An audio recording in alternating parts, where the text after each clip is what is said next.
Delmarva Almanac presents Arts and Times, the Eastern Shore's quarterly arts magazine and community calendar.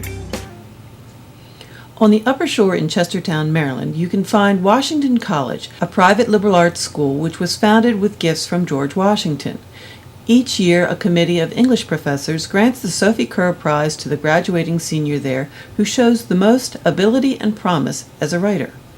Chosen from among 5 finalists, this year's winner was Tim Marcin, an English major and captain of the soccer team from Wilmington, Delaware.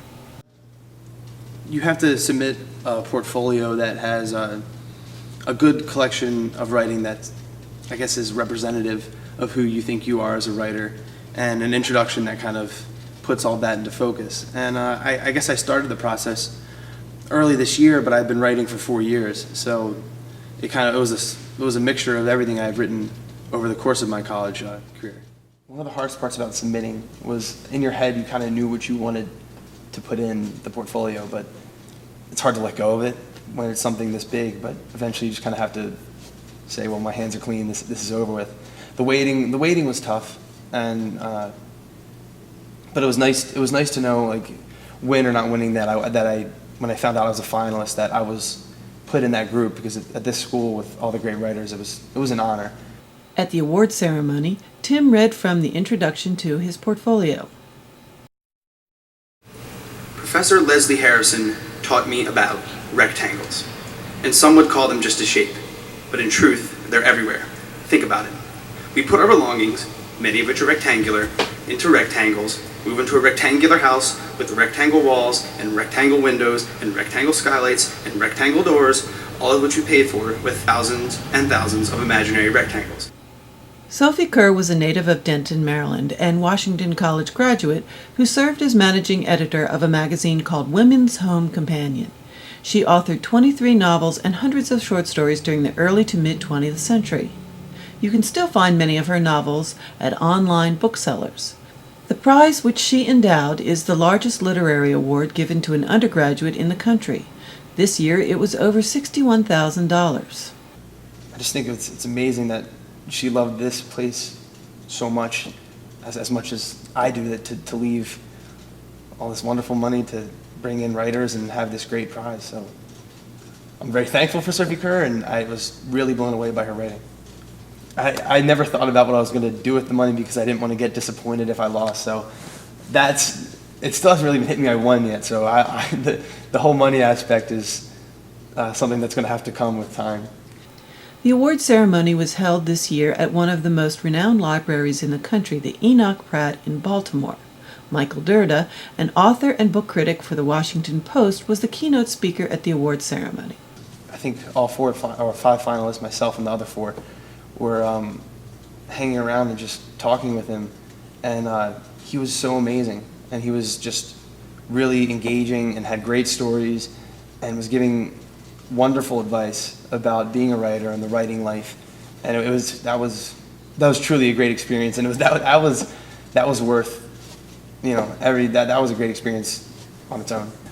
When he said the story about the violinist who said he got told, "Oh, you'll never be a violinist," so went off and did something else, and he put it back on the guy's face and said, "Well, you crushed my dreams. If it was really your dream, you would have kept going." I'm paraphrasing extremely here, but basically that you have to have extreme dedication to being a writer if you want to be a good writer, because I think that's true.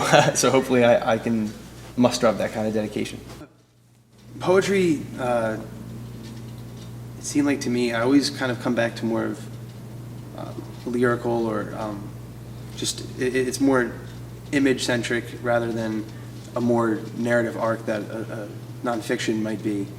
And for some reason, I found that summertime seems to be easy or what I seem to write about a lot in poetry, and music kind of makes its way into my poetry, because I think it's a natural, or musical interests kind of seem to make their way into it because it's a natural relationship.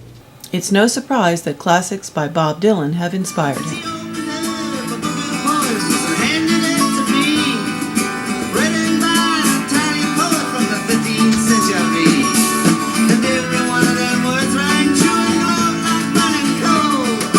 Pouring off of every page like it was written in my soul. Thought me to hear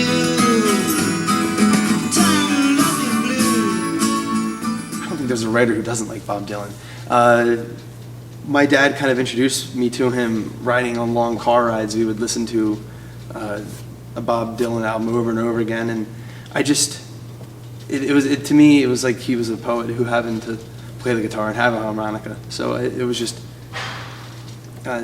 he plays with language in a way that I really enjoy. So far, much of what Tim has written has been for class, but he's also written about his own experiences, like being in Boston during the marathon tragedy. It was an experience that I felt like I had to write about just because, as a writer, I felt I was obligated.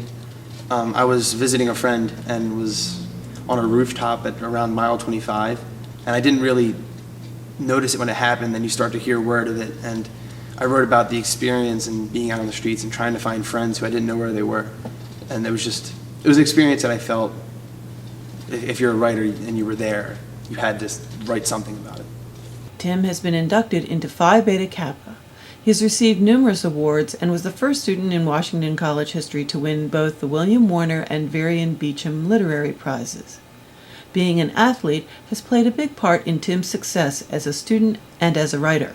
I was more of a workhorse than anybody who's going to wow you and do something crazy you're going to see. I was a grinder.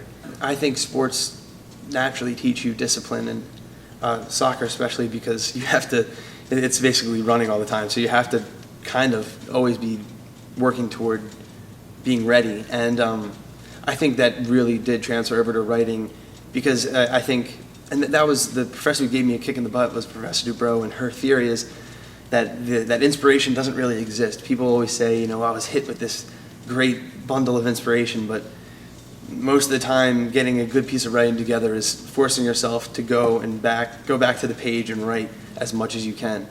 And that was something I learned from sports and from writing teachers, and it applies that it's not always going to be, sometimes there is inspiration, at least for me, but it's not always going to be that way. You just have to go and you have to write. Being a team player is also part of being a journalist, which Tim experienced working on the student newspaper The Elm, where he served as the sports editor. The school newspaper was a very tight-knit, and being an editor for 2 years, we're always kind of working toward helping one another and how we can make the overall product a lot better. And the soccer team was the same way.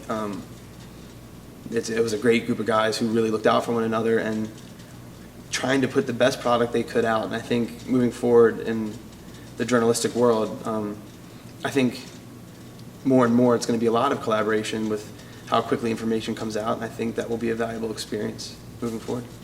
Being an editor and the captain of the soccer team has taught Tim about taking and giving constructive criticism, along with what it means to stand up for one's own creative vision. I think it taught me to have confidence in yourself, because it's challenging at first to kind of try to be a leader of people who you're peers with. And then eventually you have to have the confidence to go out there and put yourself on the line, and being a writer is very much the same way. You're giving a part of yourself for somebody else to kind of take in and hope that they respect it. Well, I think as with dealing with a coach or an editor, most of the time you're going to have to say, well, I'm going to take their advice and I'm going to go back and look at this. But then you also have to have the courage to say, you know what, I really like that, and that's something that's distinctly my own, and I want to keep that. So there's a lot of things that you can't see as a writer that most of the time a good editor, somebody you trust, is going to be dead on, and you're going to say, wow, you know what, they were right. But every once in a while you have to just say, you know what, that's how I want to write, and I want to keep it in. So it's a balance. You have to just be willing to say, you know what, it's my life, and I want to tell it to you. And as long as you give the dedication to try to present it in an interesting way, hopefully it'll go well. Tim would encourage other students who aspire to be writers to consider the writing program at Washington College. If you're coming here to be a writer, there's no better place to go. And whether or not the Sophie Kerr works out, and I'm extremely lucky that it did, if you want to be a writer, it's a great place to come. I didn't have a teacher who I didn't like. I didn't have a teacher who didn't genuinely want to help me become a better thinker and writer. And I can't say enough about how much it's prepared me to do what I love. After what was clearly a very busy senior year, Tim heads off to grad school next September at Northwestern University Medill School of Journalism. Find out more about Washington College and the Sophie Kerr Prize at washcall.edu. And visit the links included in this story to hear the reading Tim gave from his portfolio in its entirety. Thank you for watching this presentation. This has been a Moonshell production.